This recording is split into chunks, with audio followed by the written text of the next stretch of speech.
welcome to the Student Employment Talent Management System training for new hiring managers and supervisors. This training will give you an overview of the student employee recruiting and hiring process, as well as tips for onboarding and welcoming your new student employee. Regardless of your role in the student hiring process, it is important to understand what this process looks like so you know the responsibilities of your role, can anticipate what to expect at each stage, and are able to provide a positive onboarding experience for your new student employees. In this presentation, we will cover an introduction to student employment at GW, student employee types, how to get started with student employment, the student recruiting process, the student hiring process, GW's background screening policy, tips for onboarding your new student employee, supervisory responsibilities, performance recognition and evaluations, when you must terminate a student's employment, and other resources that are available to you. At GW, student employment refers to the recruiting and hiring of federal work study, or W-4, and non-federal work study, or W-1, student positions. Please note, this does not include other employee classes such as GRAs, GAs, and TAs. For other employee types, please speak to either the Office of Graduate Student Assistantships and Fellowships or HR. For federal work study and non-federal work study positions, student employment manages recruiting, hiring, position management, and paycheck distribution. For federal work study positions only, student employment assists with award monitoring and monthly budget reconciliations. Student employment also provides resources and training opportunities for student employees, hiring managers, supervisors, and any staff who work with student employees. We also manage the off-campus federal work study program, another type of FWS opportunity for students, including time reporting and close monitoring of 500+ student employees. And of course, our favorite time of the year is National Student Employment Week, where we provide fun activities and recognition opportunities for student employees and their supervisors.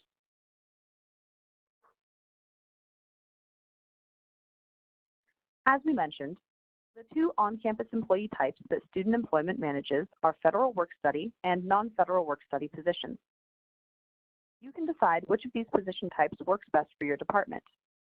Keep in mind, there is no qualitative difference between the students you will be able to employ in federal work study versus non-federal work study positions.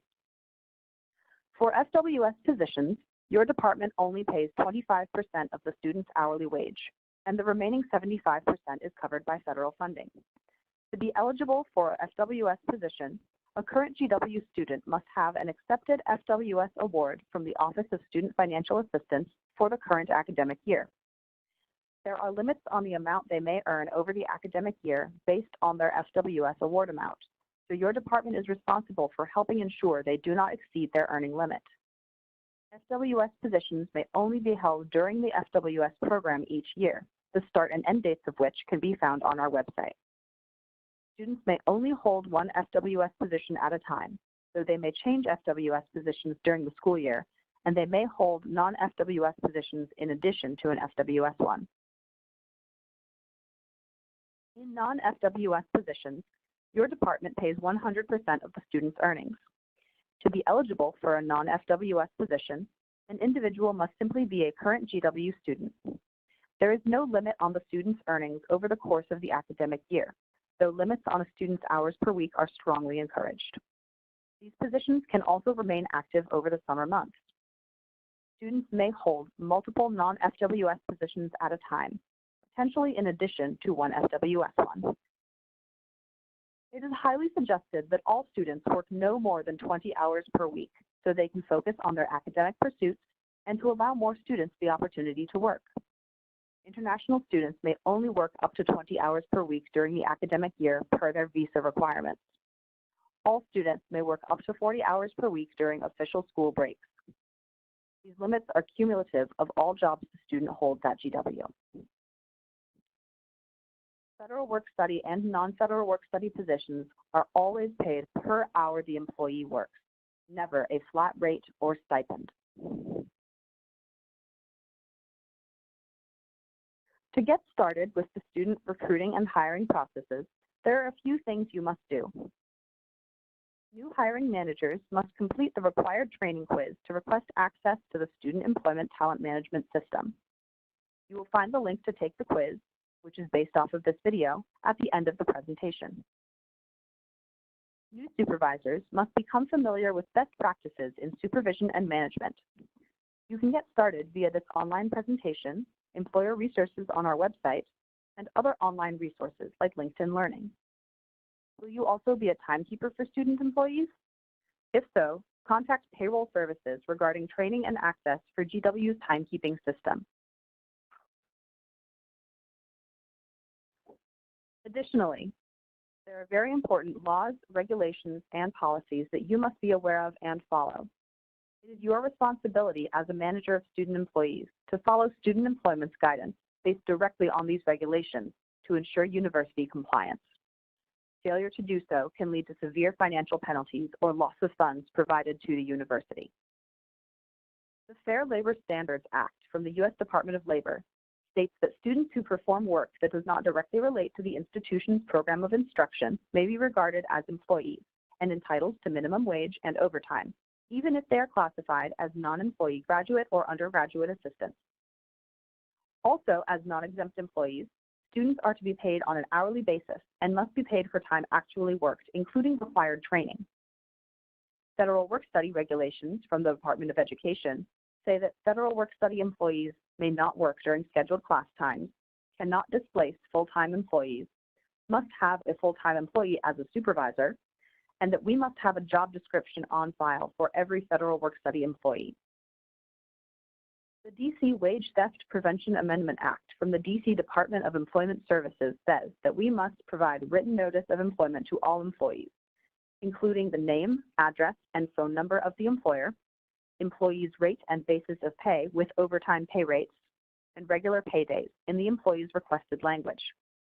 The Act also states that non-exempt employees must clock in when beginning and leaving work to record the precise time worked as reported by the employee.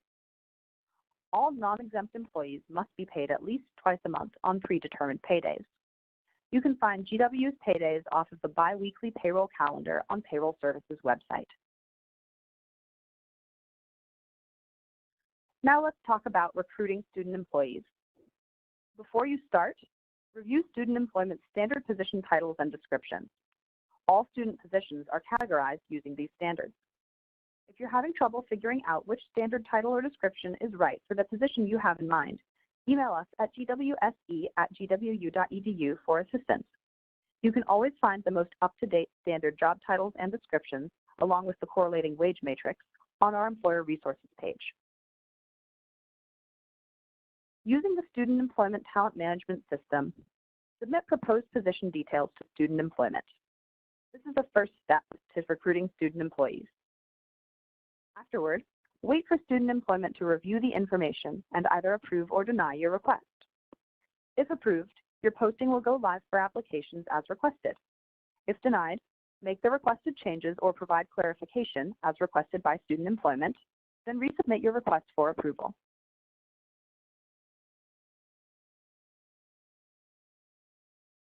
Students will be able to apply to the position posting until it is closed. A posting will close when the requested end date of the posting is reached, or the posting accrues the maximum allowed number of applicants. Student postings may accrue 30 applicants, plus 10 additional applicants for each additional opening. For example, if you intend to hire 2 students for a particular role, your posting will have a maximum of 40 applicants. Once the posting is closed, review applications carefully and interview candidates who may be a fit for the role.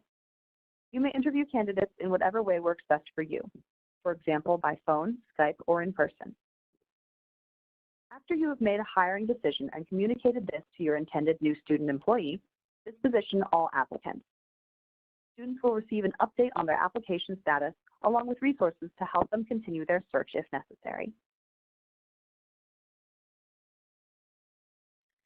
Do you already have a student in mind that you would like to hire for a student employment position?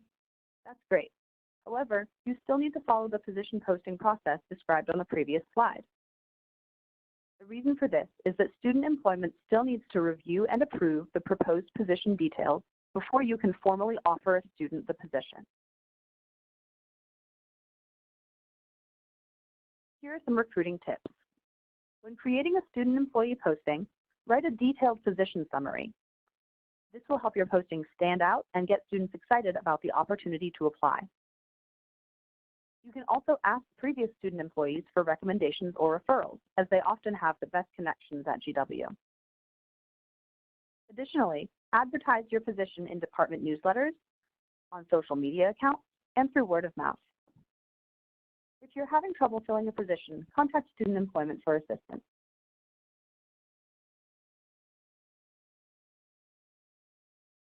Now it's time to move on to the student hiring process. To begin, you will create the offer letter and hiring proposal in the Student Employment Talent Management System and send it to Student Employment for approval. Keep in mind, if your department requires Finance Director approval, send it to them for review first. Then the Finance Director will send it directly to Student Employment once approved. Then, wait for Student Employment to review the offer letter. If approved, the offer letter will be sent to the student by Student Employment directly. If denied, make the requested changes, then resubmit your request for approval. If a background check is required for the position, the student and hiring manager will then receive information and status updates from talent acquisition and recruitment.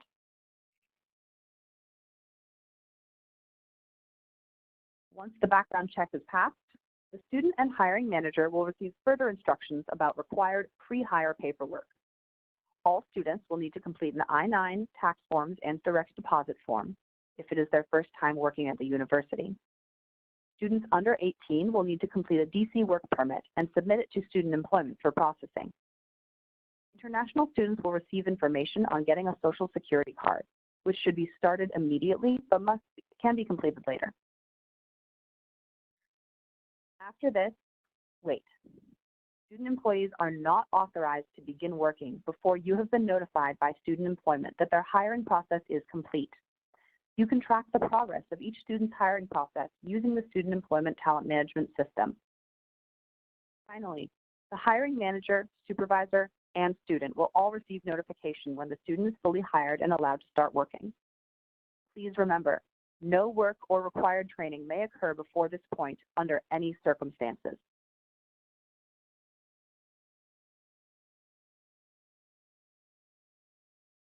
Effective July 1st, 2016, the GW background screening policy was updated and continues to help protect the safety and security of the university's students, faculty, staff, and guests, as well as university assets, by reducing the likelihood of crime, injury, or loss, and increasing confidence in the university's workforce. In the updated policy, standard background screenings for student employment positions will only be required in positions that are financially, safety, or security sensitive as defined by the background screening policy. The following positions are financially, safety, or security sensitive. Positions engaged in financial transactions, either processing and/or viewing. Positions that work in residence halls. Positions with access to restricted areas or university keys. Positions that work with minors. Positions that require driving university vehicles. And positions that have access to sensitive data, such as student records, social security numbers, grades, and admission records.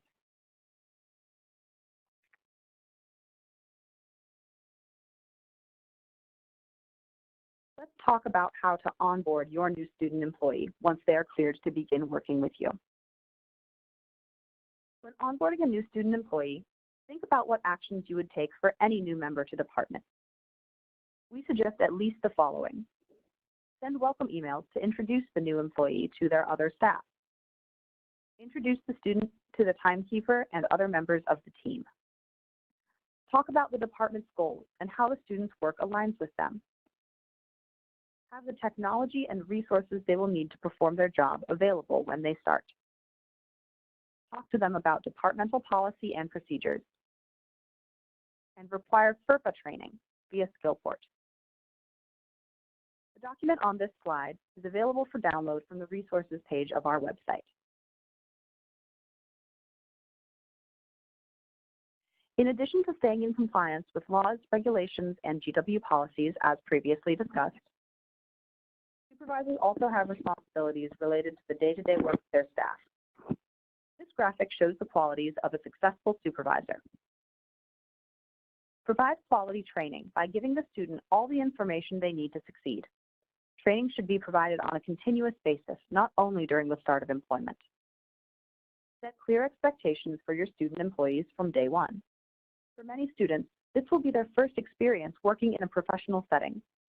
It is your responsibility to teach them what professionalism is. Share the goals of the office. Work will be more meaningful when the student understands the purpose of their work and how it fits into the success of the department as a whole. Teach through example. Model the work habits that you would expect from your student employee. Give feedback and appreciation. Address performance issues quickly and give recognition for good work. Daily thank yous and compliments on great work go a long way toward employee satisfaction and performance. Be a mentor.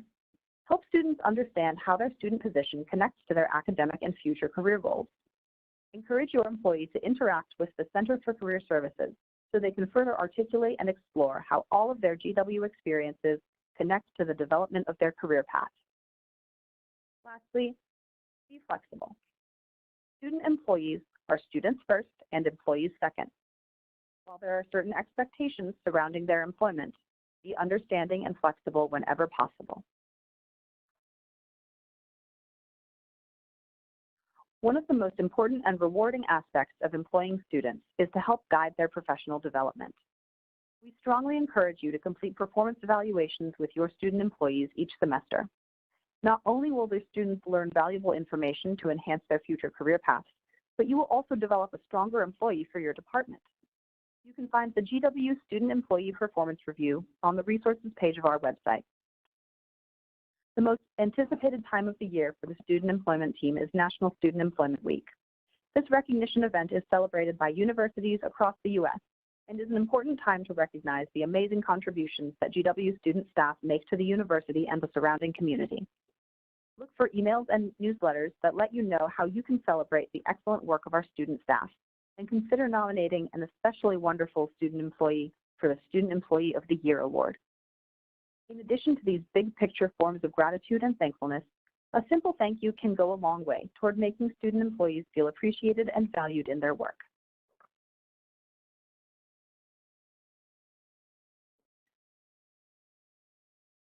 To end the employment cycle for a student employee, we must discuss the termination process. Whenever a student employee is no longer working in a position, for whatever reason, their position must be officially terminated. Failure to formally terminate a student employee creates confusion surrounding their employment record.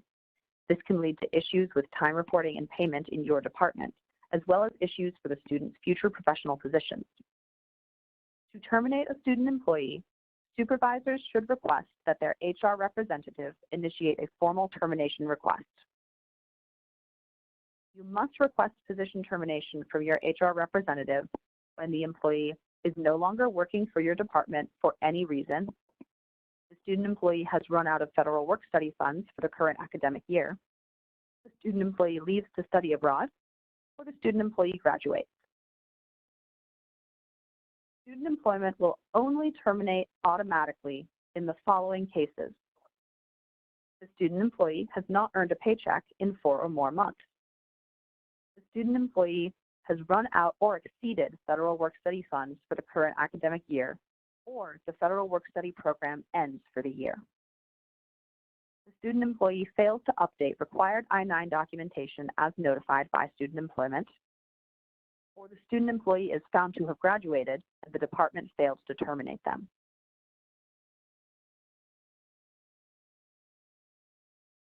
We acknowledge that there is a lot to learn about being a new hiring manager or supervisor for student employees, but you have a multitude of resources available to you to ensure your success.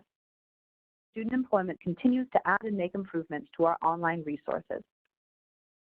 Please review the employer manual and other important hiring documents that are available online. We also have a monthly newsletter full of important information that is needed during the year. You can be added to the distribution list by clicking the link in our email signature. Please connect with us on social media as well. We use it to send out tips and job announcements.